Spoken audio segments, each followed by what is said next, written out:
They say that the ones who never give up are the strongest among us. That persistence is proof of courage.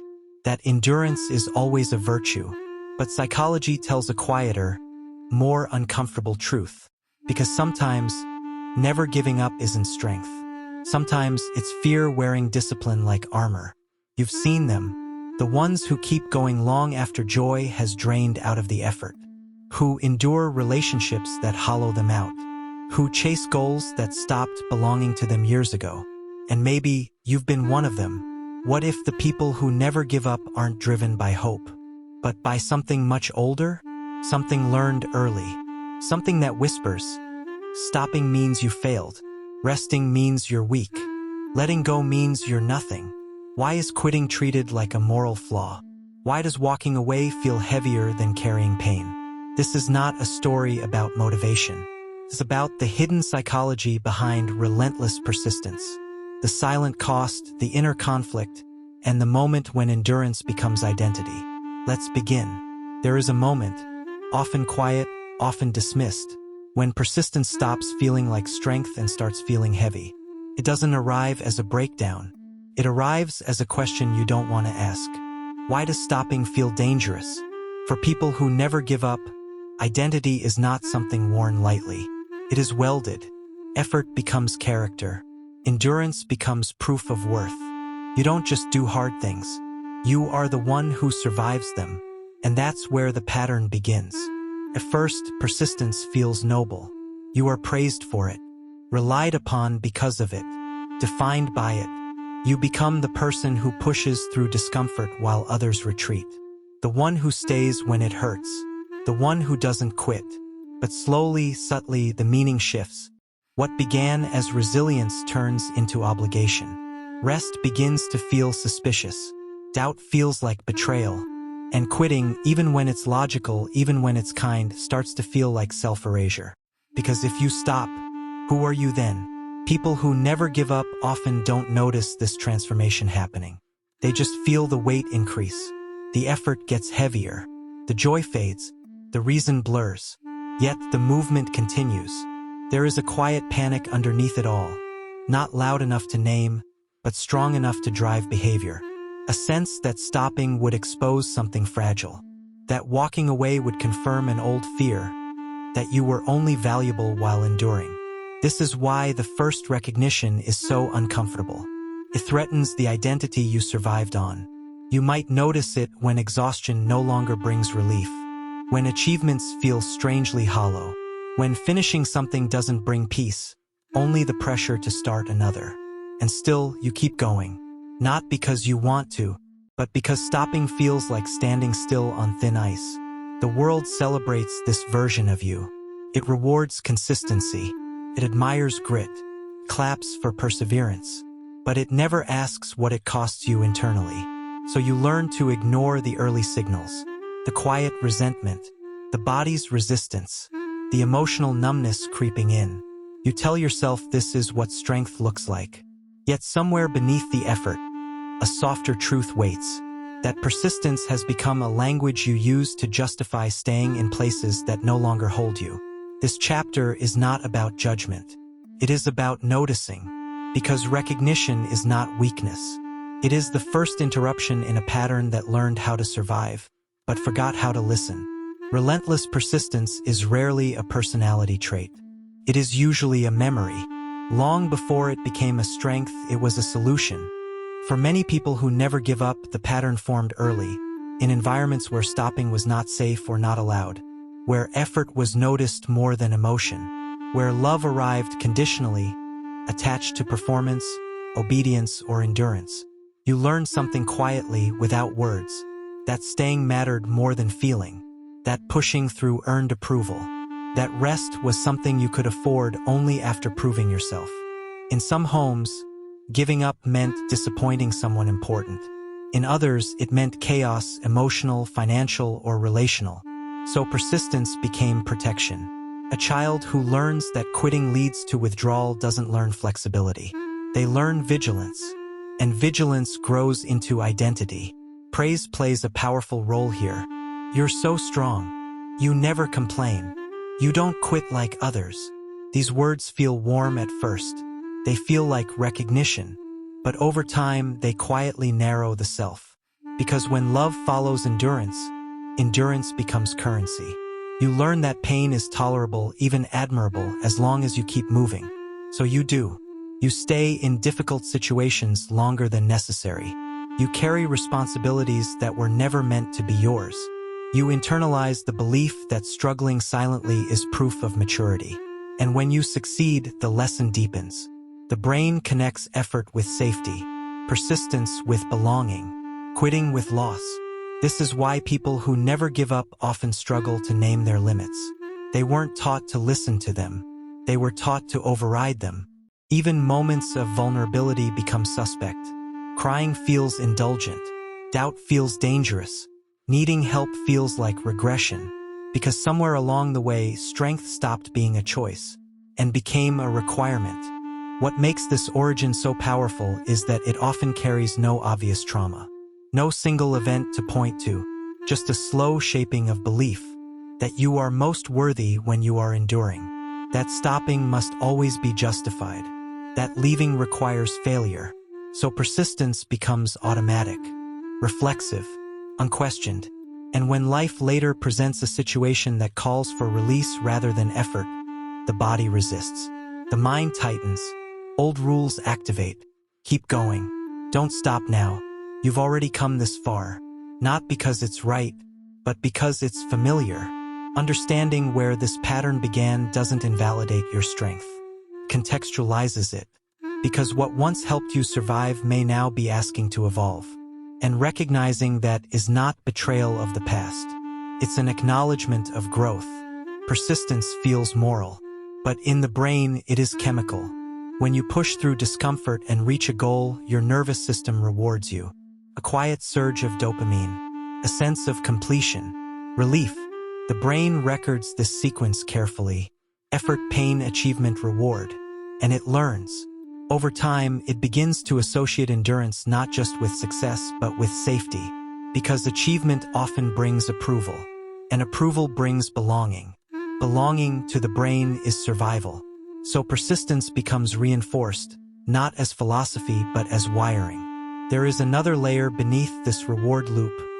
Fear conditioning. When stopping once led to criticism, rejection, or instability, the amygdala, the brain's threat detector, remembers. It encodes quitting as danger, even if the present situation is harmless. So when you consider letting go of something, a relationship, a career path, a goal, your body reacts as if you are stepping into threat. Your chest tightens. Your thoughts race. Anxiety rises. Not because leaving is wrong, but because your nervous system equates it with loss. Familiar suffering feels safer than uncertain relief. The brain prefers known pain over unknown freedom. This is why people who never give up often stay in environments that drain them. The discomfort is predictable. Predictability feels controllable. Control feels stabilizing. Uncertainty, on the other hand, feels like falling. There is also identity reinforcement at play. Each time you push through, you strengthen a narrative. I am the one who survives. I am the one who finishes. I am not like others. Identity becomes self-soothing. Letting go then threatens more than a goal. It threatens coherence. Who are you if you are not enduring? Who are you if you choose ease? The brain resists identity loss intensely. It activates the same neural alarm systems as physical danger. So you double down. You tell yourself that the exhaustion is temporary, that the emptiness is normal, that stopping would undo everything you've built. But the body keeps score. Chronic stress elevates cortisol. Long-term endurance without emotional relief exhausts the nervous system. Burnout isn't weakness, it is biological feedback. The system was never designed for endless output without restoration. Yet because the brain has paired effort with worth, slowing down feels psychologically threatening. This is the paradox. Your biology rewards persistence in the short term. Your psychology clings to it for identity. And your nervous system eventually begins to protest. Understanding this doesn't reduce your discipline. It explains its intensity. Because the people who never give up are not just chasing goals. They are protecting an internal story that once kept them safe. And the brain will defend that story, even when it begins to hurt. On the outside, persistence looks clean, composed, admirable. On the inside, it is rarely peaceful. People who never give up often live with a quiet, ongoing war, not with the world, but within themselves. A tension between what is felt and what is allowed. The body sends signals. Fatigue that doesn't lift. A heaviness in the chest. A resistance that shows up as procrastination or numbness. But the mind responds with discipline, with rules, with pressure. Keep going. Don't get soft. You can rest later. So the signals are overridden. Over time, this creates emotional dissonance. The strain of betraying your own internal truth in order to maintain an external identity. Exhaustion becomes shameful. Doubt becomes weakness. Desire for relief becomes something to suppress. You stop asking what you feel. You start asking what is expected. This is why people who never give up often struggle to articulate their inner world. They were trained to move through discomfort, not speak from it. Silence becomes a coping strategy. There is also loneliness here, a specific kind. When others see you as strong, they stop checking in. They assume you can handle it. They rely on your resilience without noticing its cost. And you let them, because admitting struggle would fracture the role you've mastered. So you carry it privately. The frustration, the resentment, the grief of staying too long. And that resentment has nowhere to go. It doesn't explode. It erodes. Like water slowly wearing down stone, it turns inward, manifesting as irritability, emotional withdrawal, or a numb detachment from things that once mattered. Yet even here you persist, because stopping would force a confrontation you're not ready for. That your endurance may no longer be serving you, it may be protecting you from feeling. This is the cruel irony. The same strength that once helped you survive now keeps you trapped in silence. And beneath the effort, a question keeps resurfacing. How long can I keep doing this without losing myself? But asking that feels dangerous, because if the answer is not much longer, then something has to change. And change requires letting go of an identity you were praised for. So the war continues quietly, invisible, uncelebrated, until the cost becomes impossible to ignore. There comes a moment when the body refuses to cooperate with the story. It doesn't happen dramatically. There is no heroic collapse, no cinematic breaking point. Instead, something small begins to fracture. You wake up tired in a way sleep cannot fix. You complete a milestone and feel nothing. You look at the thing you fought so hard to keep and feel strangely distant from it. This is the cracking point. Not weakness, not failure, information. For people who never give up, this stage is deeply disorienting. Because exhaustion was always temporary before. Doubt was something you pushed through. Emptiness was something you solved with more effort. But now, effort doesn't restore meaning. You try to double down. You increase discipline. You silence complaints faster. You tell yourself that everyone feels this way sometimes. Yet beneath the surface, resentment begins to whisper. Not loud enough to destroy anything, just enough to create a quiet bitterness toward what once felt purposeful. You may start withdrawing emotionally, not out of cruelty but self-preservation. Your nervous system, overwhelmed for too long, begins to conserve energy. Burnout is often misunderstood as laziness. In truth, it is accumulated override. Every time you ignored your limits, every time you stayed when you wanted to leave, every time you endured without processing, the cracks form where truth was suppressed. And here is the most frightening part. At the cracking point, you may not know what you want anymore. When identity has been built around endurance, removing effort feels like removing structure. If you are not striving, who are you? If you are not pushing, what defines you? So instead of seeing the fracture as guidance, you may interpret it as personal defect. Why can't I handle this anymore? Why am I getting weaker? Why does this suddenly feel too heavy? But the truth is quieter. You are not weaker. You are aware. The system that once worked is signaling that it needs revision. Not because it failed, but because you changed. The cracking point is not the end of strength. It is the end of unconscious strength. And while it feels destabilizing, it carries a hidden invitation to ask whether staying is still aligned or simply familiar. This moment is rarely celebrated, yet it is often the first honest pause. And sometimes, a pause is more courageous than pushing forward. Strength is a word we use often. We measure it by how long someone endures, how much they carry, how rarely they rest. But what if strength is quieter than we think? What if it doesn't always roar through action or insist on persistence? For people who never give up, the challenge is seeing beyond the familiar equation. Effort equals worth. Because endurance can become a mask, a defense, a way to convince yourself and others that you are enough. True strength begins with recognition, the courage to observe your own patterns, the courage to notice exhaustion without judgment, the courage to question whether relentless effort serves your life or merely sustains a story you were taught to believe. Psychology shows that discernment requires the same nervous system bravery as persistence. It activates vulnerability. It faces uncertainty. It leans into internal discomfort rather than pushing past it blindly. Choosing to pause does not erase past resilience. It does not erase the years you persevered. It simply acknowledges that endurance alone is not the highest measure of value. Redefining strength is not about giving up. It is about seeing clearly when effort honors your purpose, and when it merely repeats fear.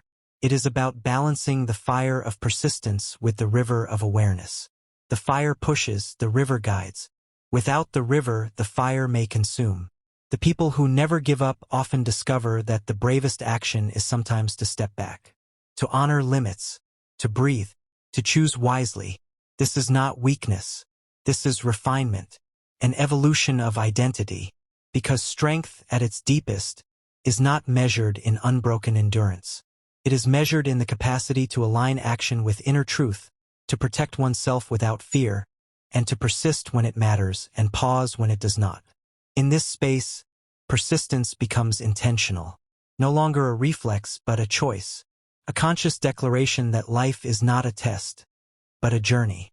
And in learning this, the first seeds of freedom appear. There is a subtle art in knowing when to continue and when to release. The people who never give up are often the last to recognize it, because persistence has been their identity for so long. Learning to stay is not about blind endurance. It is about presence. Choosing to remain when it aligns with your values, not out of fear. It is the quiet bravery of investing energy where it nourishes, not depletes. Learning to leave is equally profound. It requires honesty, vulnerability, the courage to face the unfamiliar without collapsing into self-judgment. It is the recognition that walking away does not negate past effort. It honors the truth of now. Psychology teaches that clarity comes from reflection, observing patterns, noticing tension, and feeling discomfort without suppressing it. It is here that choice replaces compulsion, where effort becomes conscious and identity is no longer hostage to habit. This is not simple. Old neural pathways resist. The body warns, the mind protests, and emotions stir like a storm. Yet, each act of conscious decision, staying or leaving, reshapes the internal landscape. You discover that boundaries are not weakness. They are protection. That rest is not surrender. It is recalibration. That letting go is not defeat. It is an acknowledgement of value. Over time, persistence transforms from reflex to alignment. You move through life guided by intention rather than fear. You honor commitments that serve growth and release those that do not. You learn that the quiet act of discerning where to invest your energy is as courageous as any heroic endurance. And in this balance, something subtle emerges. A steadiness that is not fueled by obligation, but by clarity. A strength that doesn't demand applause, yet carries far more weight than mere persistence ever could. Because the people who never give up are discovering a deeper truth. Endurance is not the goal. Understanding yourself, your limits, your values, your worth is. There is a subtle transformation that occurs when persistence meets awareness. It is not loud. It is not heroic. It is quiet, almost imperceptible, but undeniable. The people who never give up begin to notice something new. Effort without alignment feels hollow, but effort with intention feels luminous. They see that power is not in relentless pushing, but in knowing when to flow, when to anchor, and when to release. In this space, life slows just enough for reflection. Moments of joy return, not as rewards for labor, but as signals of attunement. The pressure to constantly prove worth softens. The body sighs, the mind breathes, the heart remembers itself. Persistence is no longer a mask. It becomes a choice, a language of conscious commitment. You no longer endure to prove something to the world. You persist because it matters to you, because it aligns with who you truly are. This quieter power carries a kind of freedom. A freedom that feels like a river cutting through rock. Steady, inevitable, and patient. It does not demand recognition. It does not need applause. It simply exists resilient, aware, whole. Here, the psychology of never giving up transforms. It is no longer an unbroken chain of compulsion. It becomes an artful dance of discernment and courage. A life where strength and softness coexist, where persistence and presence are one. And in that stillness you realize, enduring was never the goal. Awareness was, choice was, and the courage to honor both is the quietest, strongest power there is. If this video made you feel seen, if parts of this reflection felt familiar, if something quiet inside you was touched, know that you are not alone. You are not the only one who has carried exhaustion as identity or persistence as armor. Your experience is real, valid, and human. If you'd like to stay connected, this channel is a space where we explore the hidden corners of the human heart, the struggles, the patterns, and the silent strengths. Sharing your thoughts is optional, but your words might help someone else feel less alone. Take care of yourself. You deserve gentleness. You deserve to heal.